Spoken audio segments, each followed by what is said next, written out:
Hello everybody and welcome to Vancouver Island Bushcraft. We're at the bivouac. Did a little trek in here and it was pretty good. It's pretty dry. The stream's dried up again, so fortunately I have a couple of small pools of water on my bivouac, and I've already actually got some of this. It's like already pre-made cedar tea. And yeah, I'm just doing a little unpacking. I thought I'd maybe show you. I got some light on me, so I'm going to try to do the lighting thing really well this time. So you guys give me any comments how much better it is, hopefully. Okay, I'm going to go over here. This is my bivy bag. Oops, sorry. This is my bivy bag here, and just want to show you what I got in here. I just got it rolled up, and I have my my inner for my combat jacket, my hat, and my long underwear. I have my sleeping pad, my sleeping bag, and the bivy itself. And this is basically all rolled up and brought in as a unit. Actually works pretty good. It's not very heavy and fits on the side of the sleeping bag pretty good. Okay, so what did I bring with me? What did I bring with me? We've got a first aid kit. I don't think I need to use this flashlight, all this light now. Okay, first aid kit. Oh, that's all hooked together. I'll take care of that later.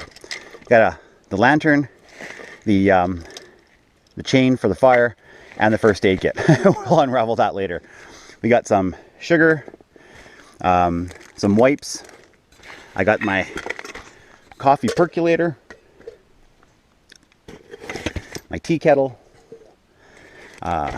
the mitt for the fire, the pit mitt, some illumination. This is all illumination.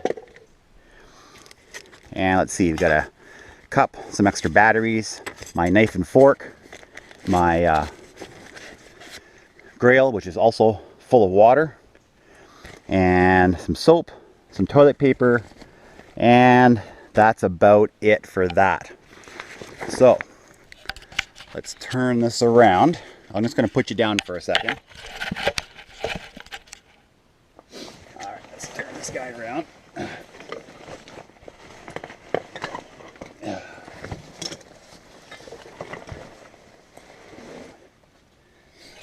All right, sorry about that, guys. All right, what do we got in here? I'm doing this all one-handed, so. All right, we have Mount Benson and Mount Benson and Mount Benson. I'm probably going to drink 2 of these and not 3, because last time that didn't go very well. And we got a potato, an onion. We have some awesome strip loin grilling steak.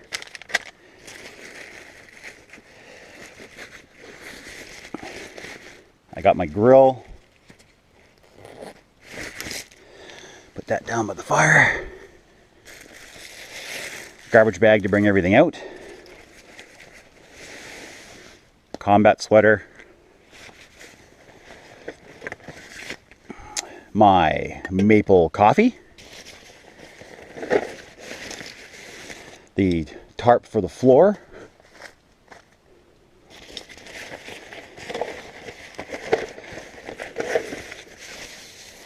My seating pad.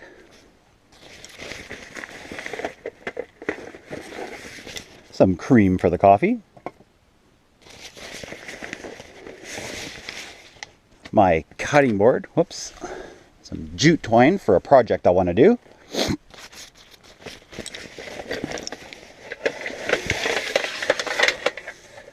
Frying pan, plates, and an extra battery pack for all the electronics.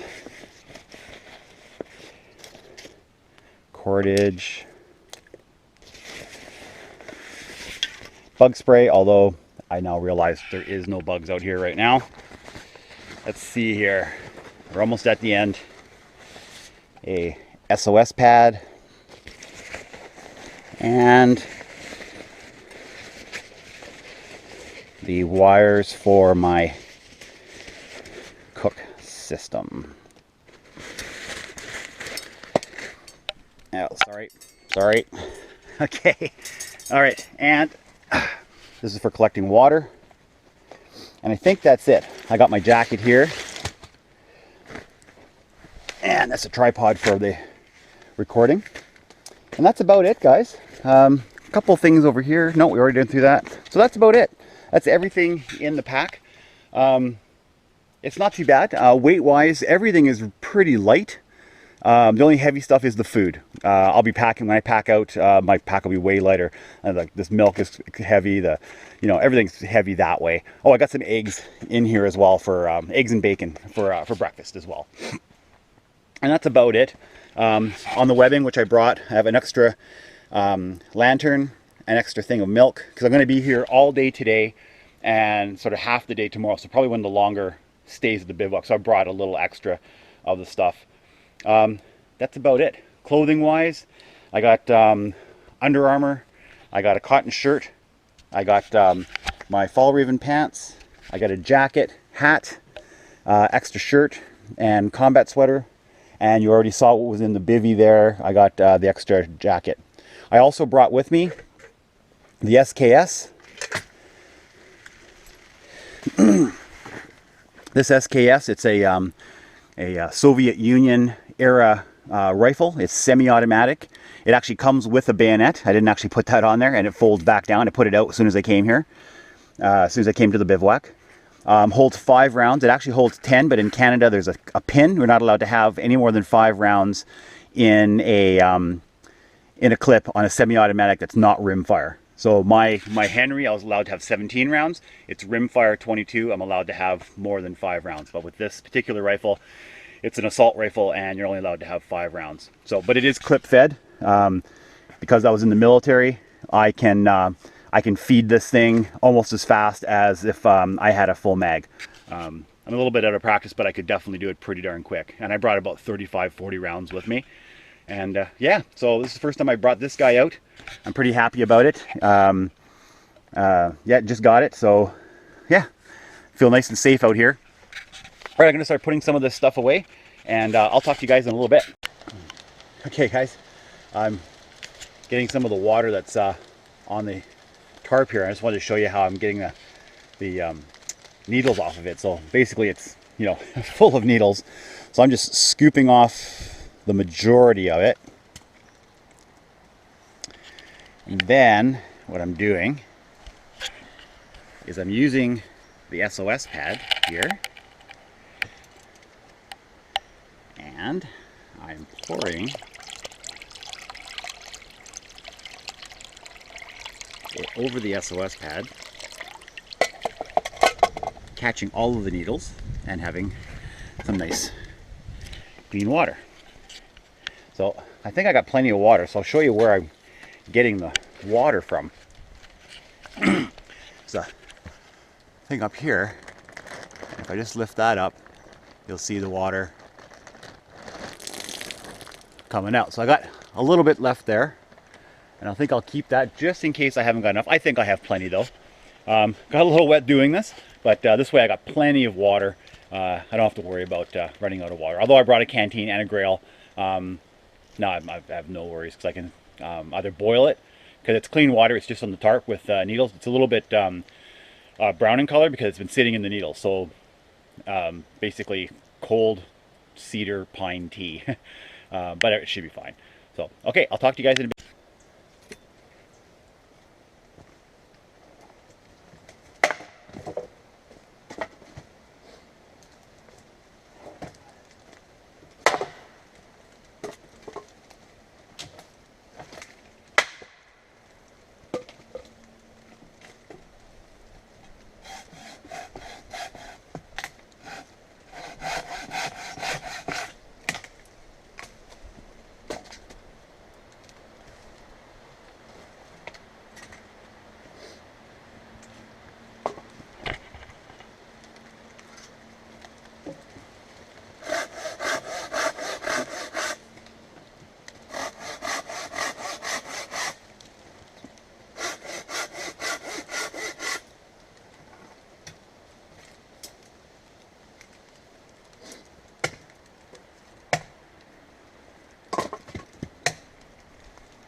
Well guys, that's my wood pile for the night. Should have plenty now. A little out of breath because it wasn't very high to start with. How do you know how much firewood you need? Well, you hear everybody say, do what you think you have, and then double it or triple it. The way I do it, think of it this way. You've all gone to campfires before. Fire's going low, and you put on 4 or 5 pieces of wood. How long do those 4 or 5 pieces of wood last? About 20 minutes, right? 15, 20 minutes, depending on the size and how dry they are, that kind of stuff. But you're looking at about 5 pieces per 20 minutes, or 15 pieces an hour. And that's always worked for me, out in the woods, at home, whatever. So if you figure 15 pieces for an hour, you're looking at, 1, 2, 3, 4, 5, 6, and maybe 7 hours worth of wood, if I'm keeping the fire going pretty good. So that's good for me. I'll probably start to fire at about 3 or 4, do some relaxing, and then make my supper, have fire till I go to bed. So that's plenty, but that's a good way to do it. And if you don't think it's true, next time you guys put wood in your fireplace, well, not the fireplace because they last longer, but in a campfire or out in the bush, get a pile of wood, put it in the fire, and just keep track of how long that little pile lasts. And then you'll know exactly how much wood you need. This whole cut as much as you think and then double it or triple it, I don't know. Anyway, that's how I do it. Works great, so take it or leave it. Well guys, I've been busy building a chair. I saw this on a YouTube channel called TA Outdoors.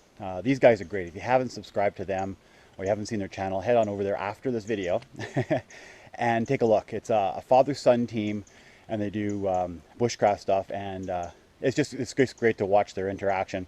I wish I had that kind of interaction with my dad. He's not alive anymore. I mean, when he was alive, we didn't have too much of a relationship. So yeah, it's really cool to watch these guys. So shout out to TA Outdoors.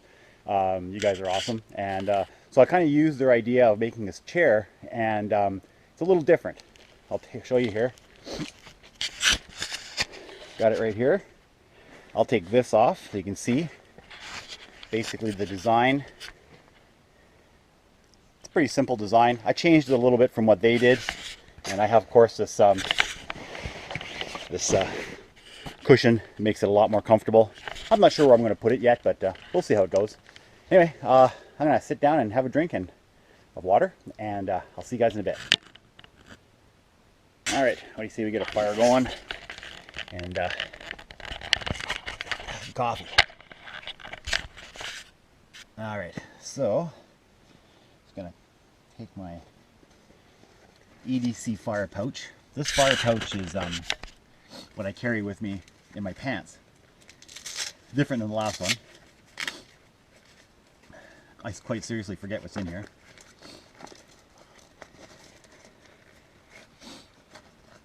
Okay, this is Gorilla Tape, and inside is potassium nitrate and fat wood. That burns really well. A bunch of the 2-cent ones.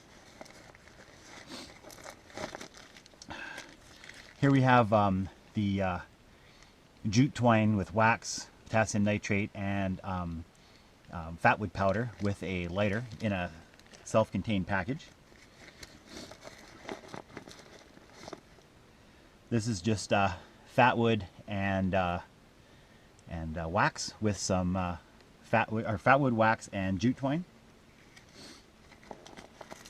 and pretty much doubles of everything after that, and of course a ferro rod also included. So how should we start our fire today? Let's light this thing. What do you think? All right. Just going to open it up a little bit. And light her up. This, of course, can be lit with a ferro rod as well.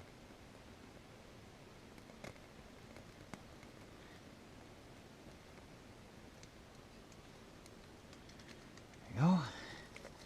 And we will put this under here.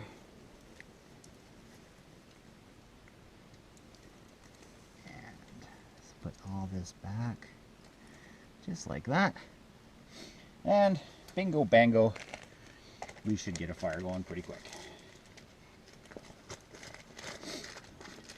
It's good to have all sorts of different kinds of fire making ability at your fingertips. And if you want to use a ferro rod and do the batoning and make a feather stick, by all means. Make sure you're good at it first. Like everything, make sure you're good at it. You know what I'm saying? Like, don't just go, oh, I'm going to do something else because it's easier. Don't do that. Make sure you know how to do the hard way first. Wet wood, go to the middle, baton it, get dry wood, make a feather stick, ferro rod, that kind of stuff. But I mean, I have 2 of these bags, one on me and one in my my kit. I have fat wood there.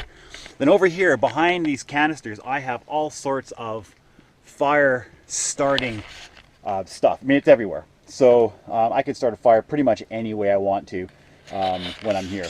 I practice different ways, you know, and bring you guys along. So let's see how this fire is doing.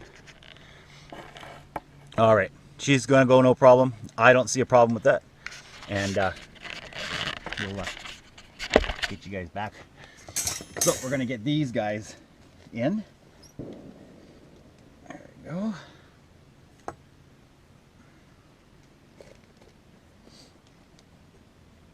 There we go. Now we're ready to put anything on the fire that we want to. And I'm gonna get my coffee ready, and I'll come back to you when I'm having a cup of coffee. All right, so got the fire going really well. Got the canteen with the water in it. She's doing good. Got the pit mid on. No problem. So I'm going to use a different kind of coffee press today. It came in a battle box, and basically there's coffee in there. Press it down and you can just drink out of it. The other one that I used, the blue one, it failed. I've used it, I'd say, a dozen times. And now the water goes oozing out of the between the inside and the outside. So I remember I did a video on it, so don't get that. It failed. It could be just the one I had, but I can only go by what I have. So this one here, so far it's been working really well. A little higher end, I think, and that's the one I'm going to have the coffee out of. So we'll just get this water to boil and have some nice coffee.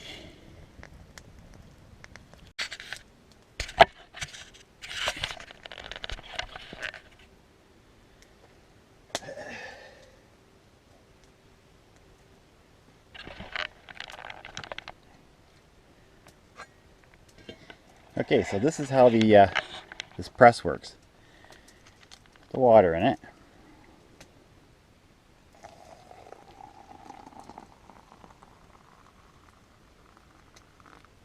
Like so. Then let me take a. All right, so we put the water in the press, and then this thing goes in here like this. And then this presses down, and we have coffee.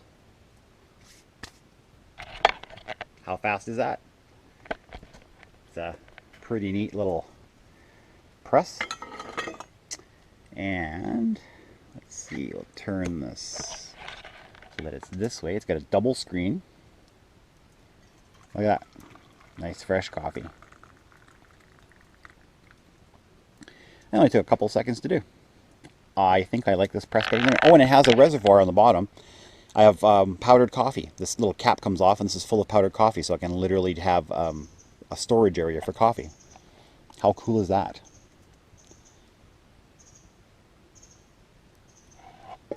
All right. So yeah, I had a whole other pouch in my webbing that I totally forgot to show you guys, and it had this press, had a couple of Knorr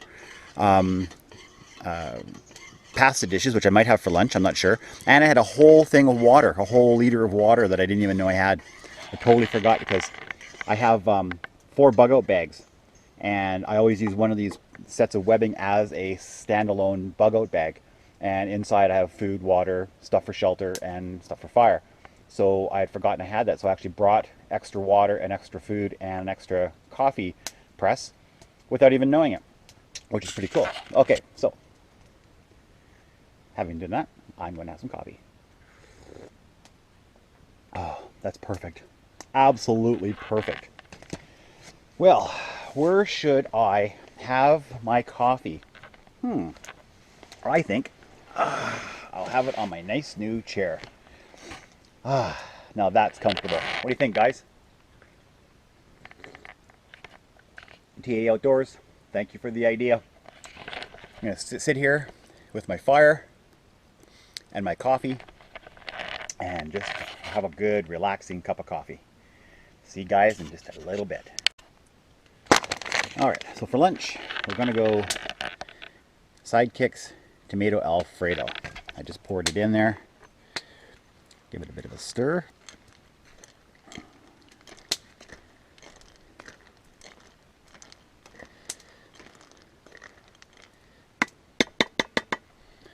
All right, put the cover on. And put this over the fire. I just finished putting some wood on there, so it'll be a little bit. So while we're waiting for that, I am wearing my new knife. So this is what it looks like on. Fits really well. It's got a really good hook. When I put this in, it snaps in really good. This other one, same thing, snaps in. I have a carabiner here that I put this on when I'm not using it, but I keep it off pretty much the whole time.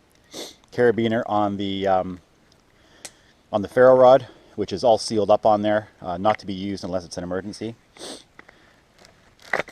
Knife comes out pretty good. Goes back in. I've already used it, as you can see. But let's see how good this thing is. Okay, so we got a bunch of dead branches here. And what I'm going to do is I'm going to hold on here a second. Just going to put my little finger. What I do is I put my little finger in a piece of paracord like this, so I can hold it down like this, and I get a really good swing this way. So this is about a 1/2 inch. Let's see what we can do. All right.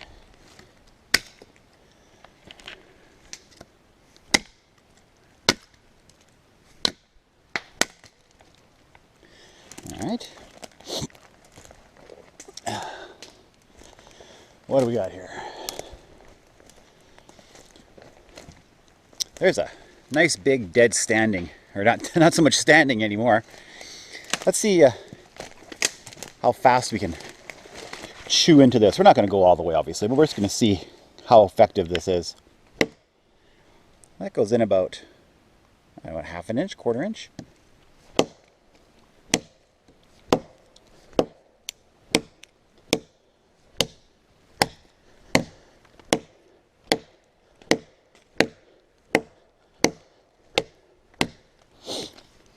That actually works really well. Let's see. Still feels razor sharp. So that's going through a fair amount of wood. Scrapes pretty good.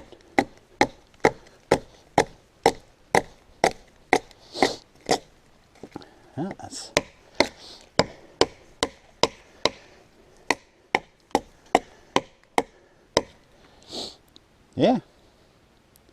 This thing feels good in the hand. Holding it down here, you get a really good ability to whip it and get some really good power. It feels solid. Yeah, I like it. I think this is going to be a good secondary, and I might even use it as a primary once in a while like I'm doing today. So this is a cold steel Trailmaster 01 high carbon steel, and I think that works pretty good. Slides into the sheath really well. Nope, probably should get my little finger out of there. Slides in really well. Of course, it has a little connector on there as well. I keep this off while I'm in camp. And yeah, it's a good rig. I like it.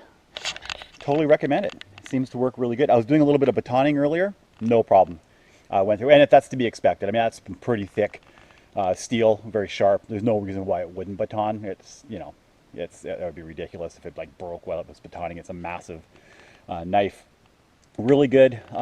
With this rig here, it's excellent because you have your main knife, for delimbing and batoning, and then you have your secondary knife, of course, for smaller work. So this is kind of important to have both. This is not good for, I mean, you could use a feather stick on this, but I mean, that would be ridiculous. Use a Mora or a smaller knife. I have this other one on here. I'm probably going to change this other one to a Mora. I really like a Mora as a secondary on my secondary, if that makes any sense. Anyway, I really like those because they're like a kitchen knife. They do everything that you can possibly want for a smaller knife. So I'll probably change it out. So yeah, a little bit of testing for the knife, and I like it. It's a winner.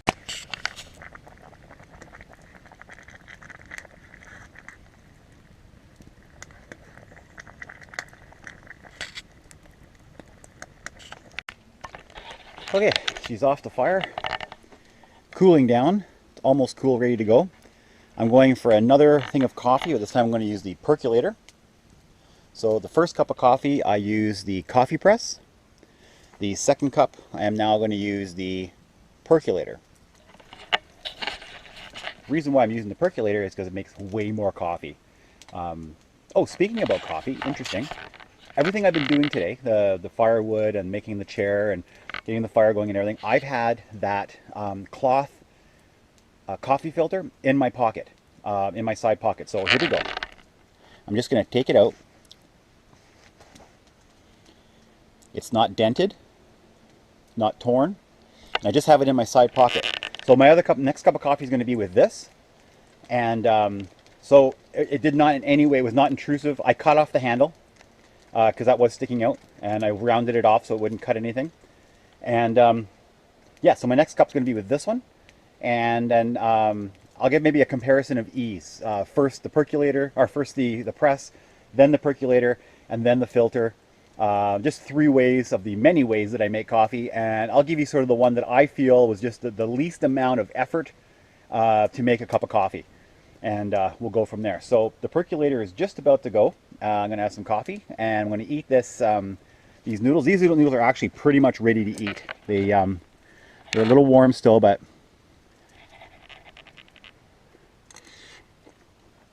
oh, that's good. You know, this is just as good as any MRE, meal ready to eat. That's the abbreviation. Military MRE or Mountain House. I mean, it's just as good. Takes 3 or 4 more minutes, but you get the same amount of food for almost no money. I'm definitely doing this from now on. This is my first field cooking of the Knorr pasta. There was no issues. You got to stir it, of course, because there's fire underneath, so you don't want the stuff to burn, but I stir it every once in a while. Yeah, it's a no-brainer. This stuff's a no-cost alternative to bringing food. Really light packages as well. As light as the Mountain House, if not lighter. So I'm going to have my, my coffee, I'm going to have my pasta, and I'll see you guys in a bit. Okay, that was incredible tasting.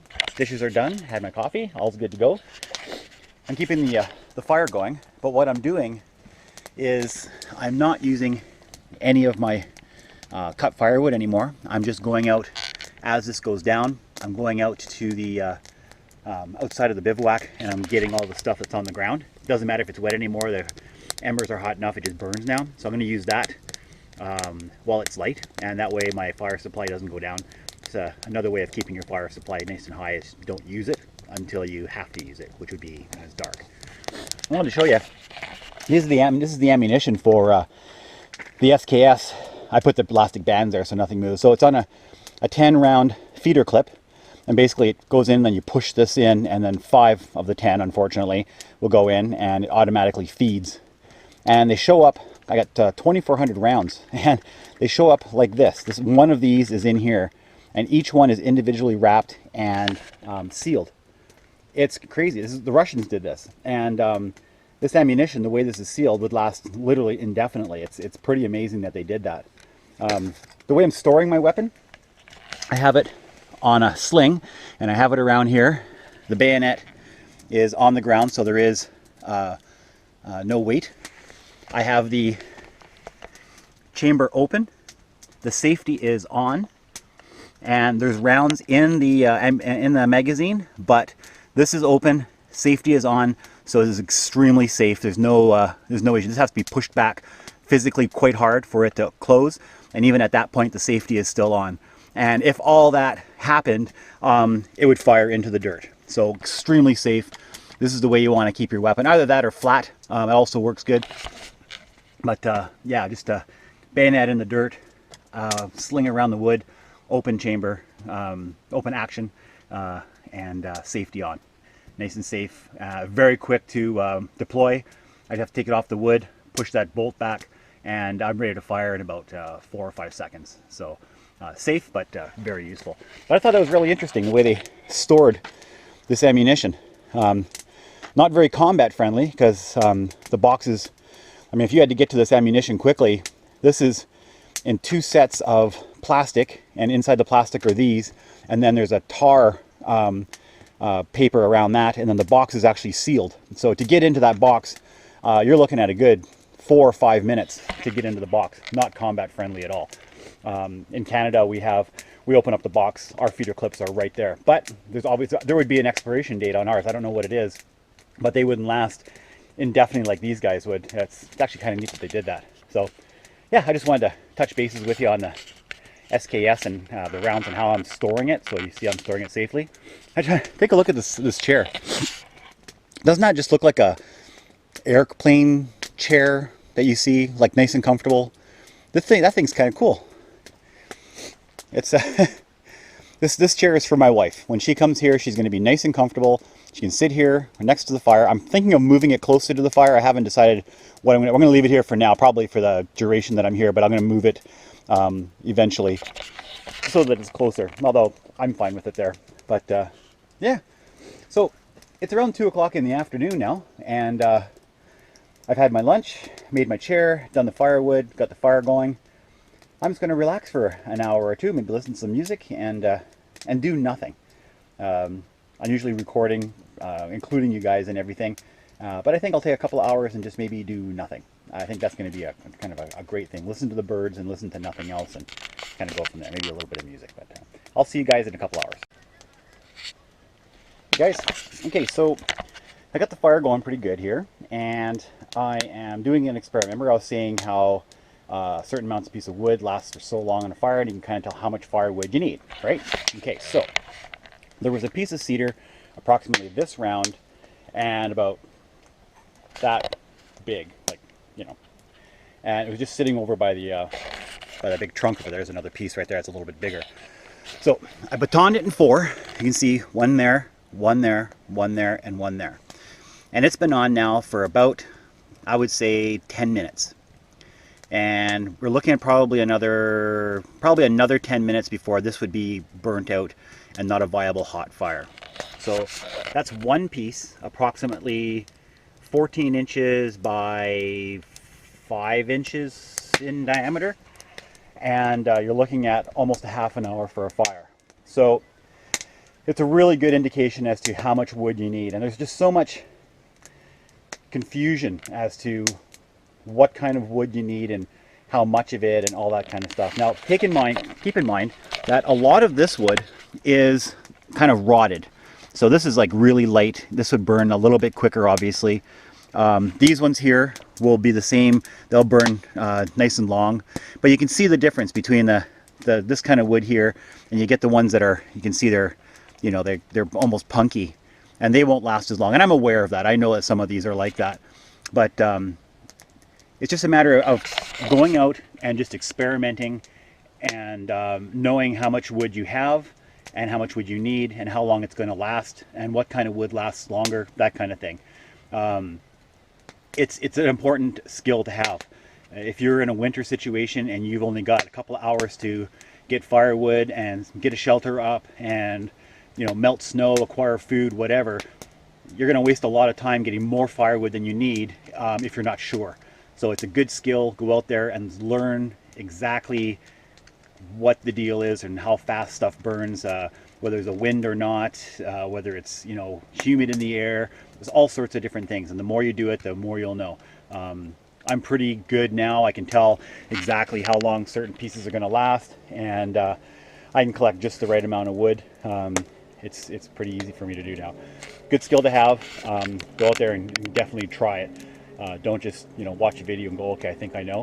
Just try it. You'll see Most likely you don't need as much as you think you need. Okay, so I thought I'd try to see how good this this knife is at throwing. So I got the tree over here, and what I'm going to do is I'm just going to draw and put in the tree.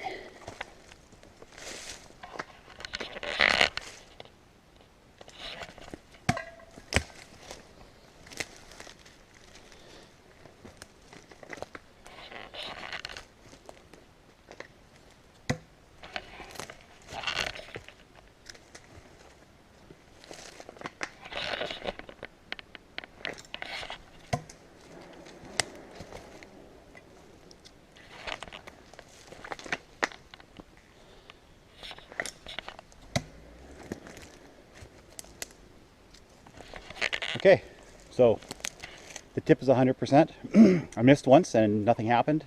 There's no chips, nothing. Throws really good.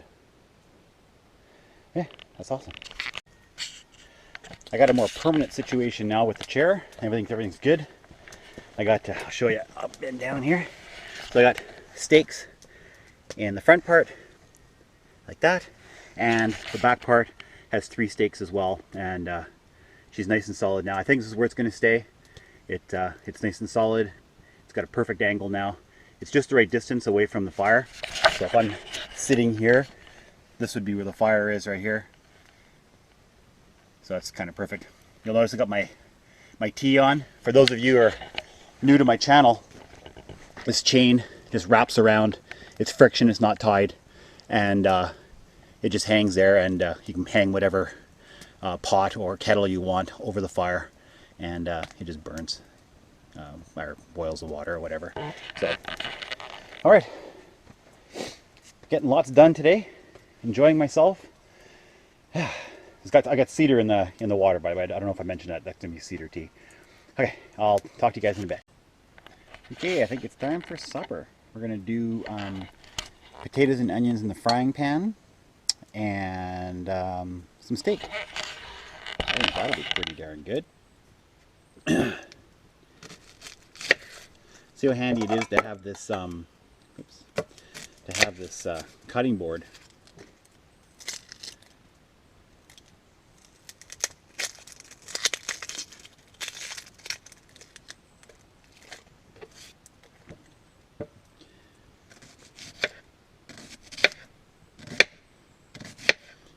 You can see how the Mora, it works exactly like a kitchen knife. It's thin enough that it's not awkward to use. Pretty sure the other one would be just difficult. All right.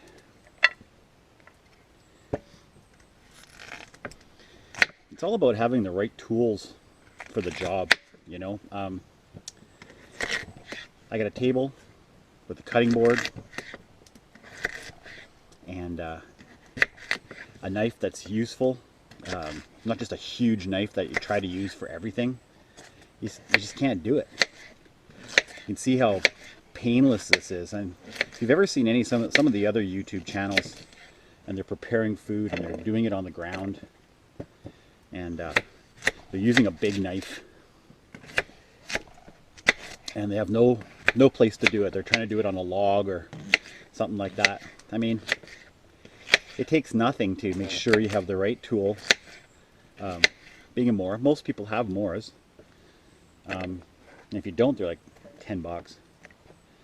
And that's it. It's pretty much the end of it, you know. Have the right tool for the job. Now I got this special butter, and this is butter and garlic sort of infused with each other. Isn't that cool? It's Provençal garlic butter. It's a French Lactania or something. Lactantia. So what do you think about that much? All right. So we'll get this on the fire.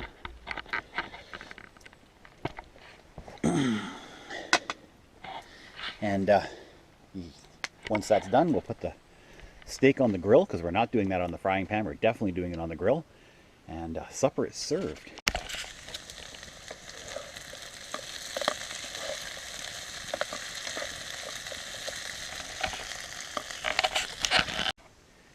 Well, I think they're done, guys.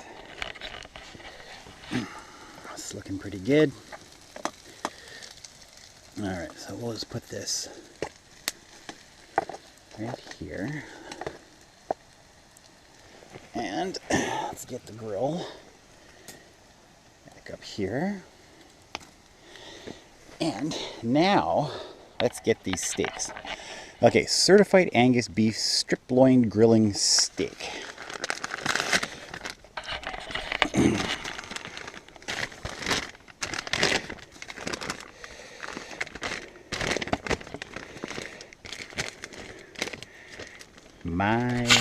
Oops, sorry. My goodness. Okay, let's see. Seasoned salt.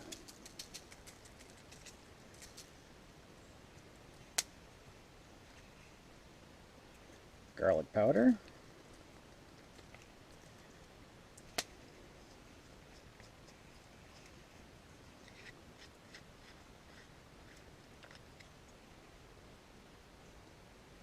And some pepper.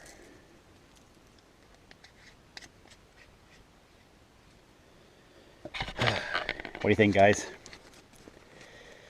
Look at the size of that. That's so cool. Okay, here we go. One. I'm totally not going to be able to eat all this.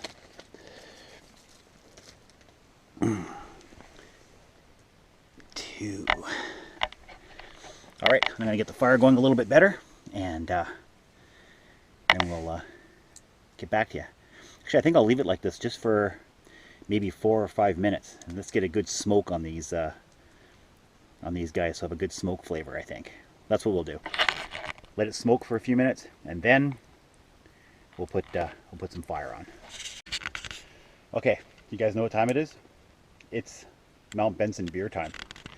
All right, here she is. I get these at Green Rock.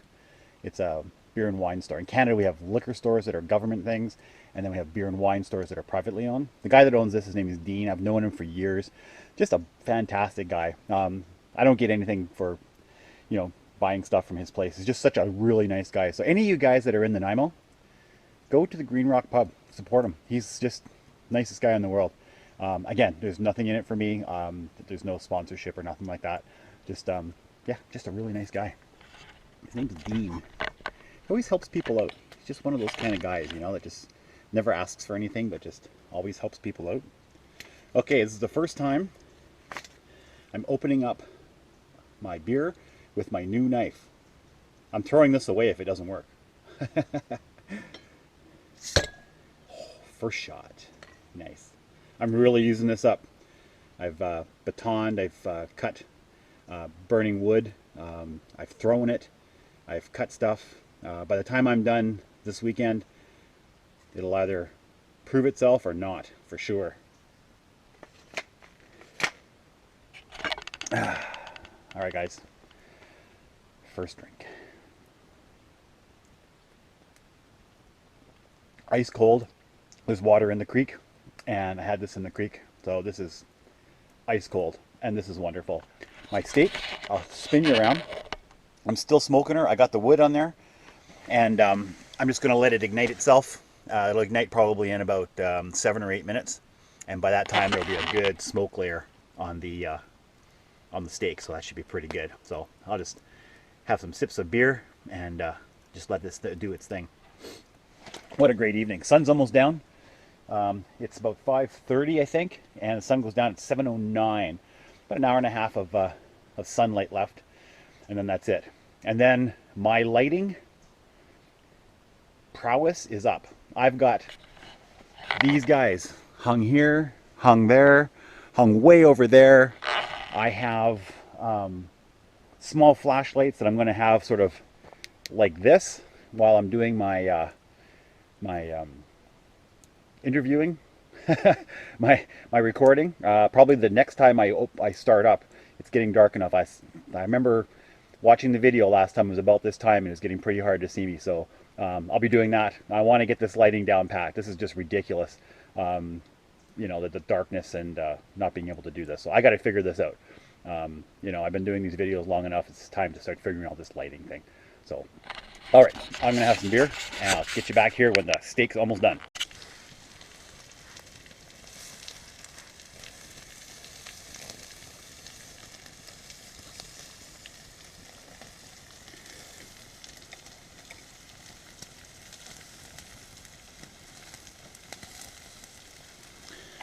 I'm calling that one done. This one's a little thicker though.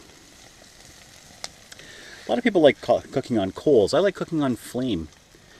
It just way easier, I think.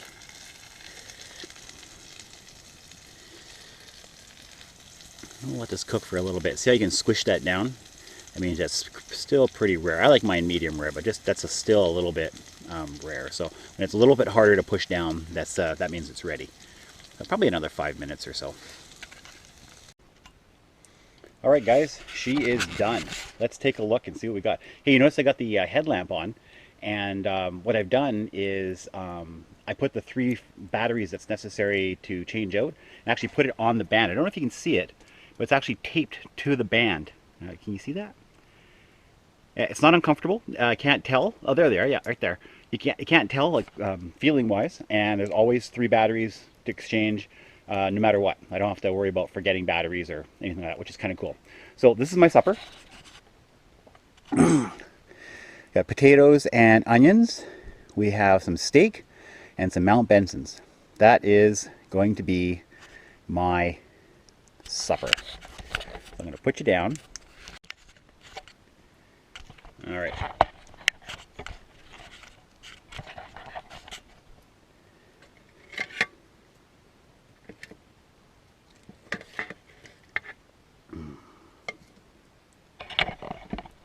This is going to rock.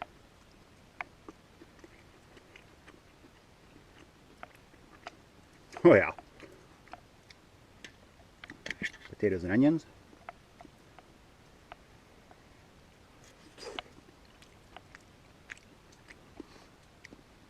Oh yeah, that's really good. All right, I'm going to finish this up. I'll talk to you guys later. Okay, so I'm having this, and I had to show you guys this. Check out this this meat.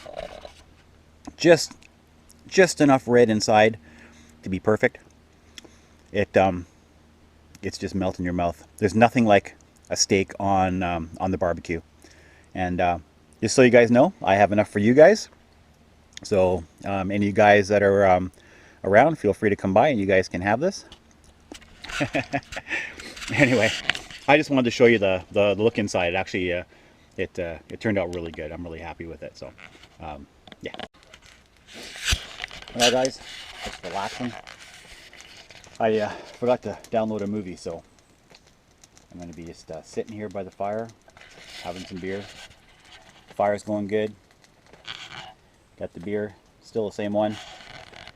And that's going to be my evening. I'm going to sit by the fire, relax.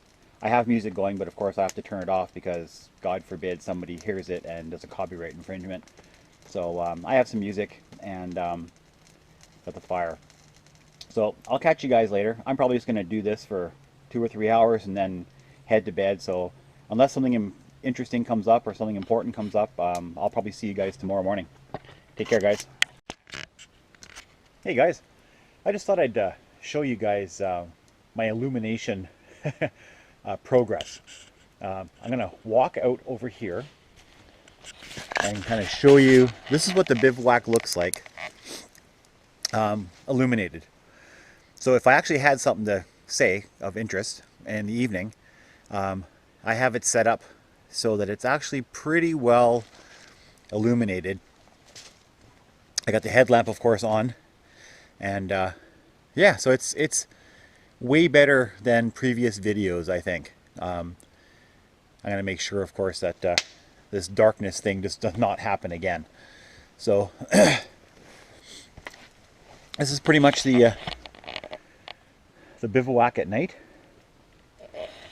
I'm splitting a log with the fire, so the fire is going to split that log. I use the fire as a tool.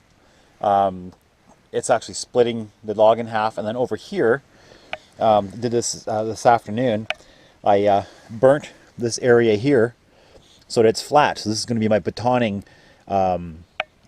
post. It's got a couple of spikes so that it can't rotate, and it's going to be my batoning. So I use the fire as a tool to flatten that.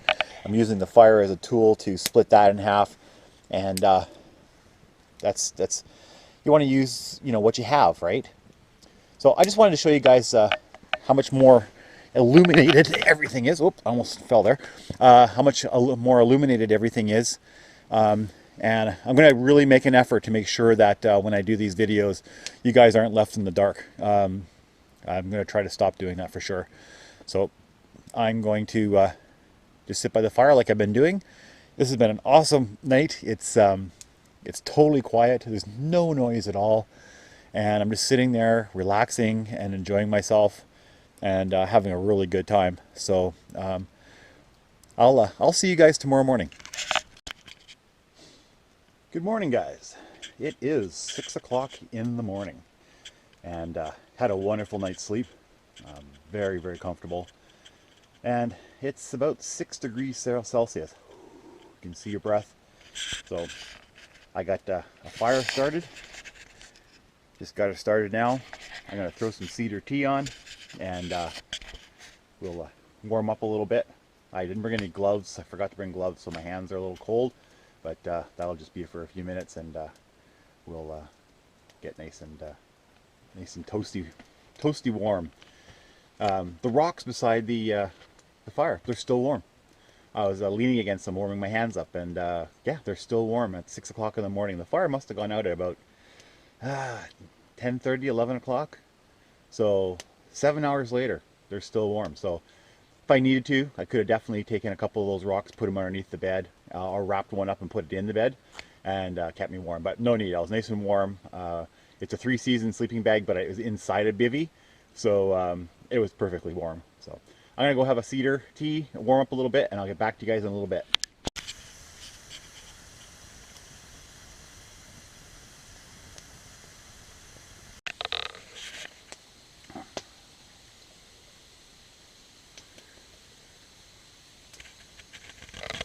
Nice and warm. Ooh, that's really strong. The cedar's been in the kettle overnight with some water, and I put some more water on. Some strong cedar tea. That's good for me. Nice and warm. Okay. Great morning so far. Hey, something I wanted to let you guys in on a little bit. For those of you who are not used to making fires, sometimes it can be difficult to do. And I've shown different methods of starting a fire, stacking a fire, but something would be interesting to those of you who are not really familiar with fires, how to keep the smoke down. So I'm going to bring you down here. Okay, so in the middle we have clean burning fire, very little smoke because the combustion is almost complete. But you'll notice, because I have longer pieces of wood, the end pieces here are not quite on fire, they're smoldering, which is creating a large amount of smoke. So any piece that's sticking out is creating smoke, and the center pieces are not creating any smoke at all. So if you want a relatively smokeless fire, you have to have dry wood, obviously. You want to make sure your pieces are around this big, in the center, and completely engulfed in flame. As soon as the pieces get too big, in my situation, I'm too lazy to make them as small as they need to be, so I just let them overhang, break in half with the fire, like this one, and then put them back in the fire. But if you don't want the smoke, don't do that, because you can see right here, this guy here is making a lot of smoke because she's not quite on fire, and you can have quite a smoky fire if you're not diligent about making sure everything's in the center of the fire. So a little bit of information for you guys. And yeah, a little bit of information for those of you who are not familiar with the dynamics of the fire. You know, you now have a little bit of information of how to start it, how to stack it, how to keep it smokeless, dry wood, split your wood if you want it to burn more efficiently, more efficiently and hotter. Round pieces will burn, but not as well as split pieces. And yeah, that's about it. Just thought I'd share that with you guys. Just one more little aspect of fire making in the woods. So as you can see, at this point, I'm not using the log cabin style right now because the coal beds are so hot, there's no need to worry about combustion. So now I've gone to the teepee style. And I wouldn't suggest doing the teepee style until you've got some really good coals, about an hour and a half maybe. And you'll notice that it's red hot. It's red hot down there, but the fire is up here. So we got a huge heat base heading towards me. It's actually quite warm. I took my jacket off. It's a good way to get the heat so that it gets higher up and goes further away from your fire, especially if you have a bunch of people over and they're trying to get warm. So to recap, start off with the log cabin style for about an hour, hour and a half. Get a really good bed of coals. And one of the reasons this works so well is because of the metal cross pieces. You can see the wood's all leaning on the metal cross pieces and nothing's falling over. That's one of the reasons why I have the cross piece. The log cabin style, nothing rolls over, and then the teepee style, again, nothing falls over. So it works really, really well. So just another thought process on making a fire, and yeah, she's pretty warm. Well guys, I was going to have bacon and eggs for breakfast, but then I remembered, hey, I have steak. So I'm going to have this steak and the eggs and the onions and have steak and eggs for breakfast. Way better idea, don't you think? Well guys, steak and eggs and hash browns for breakfast. Nothing like suffering when you're doing bushcraft, that's for sure. I'm going to enjoy that, and I think what I'll do is I'll let the fire go down and get everything packed up and start getting heading. It's around 9:30, somewhere around there. So I'll probably be leaving at around 10:30, 11 o'clock. So I'm going to enjoy my breakfast.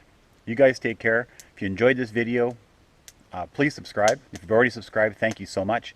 And I'll see you guys next time on Vancouver Island Bushcraft.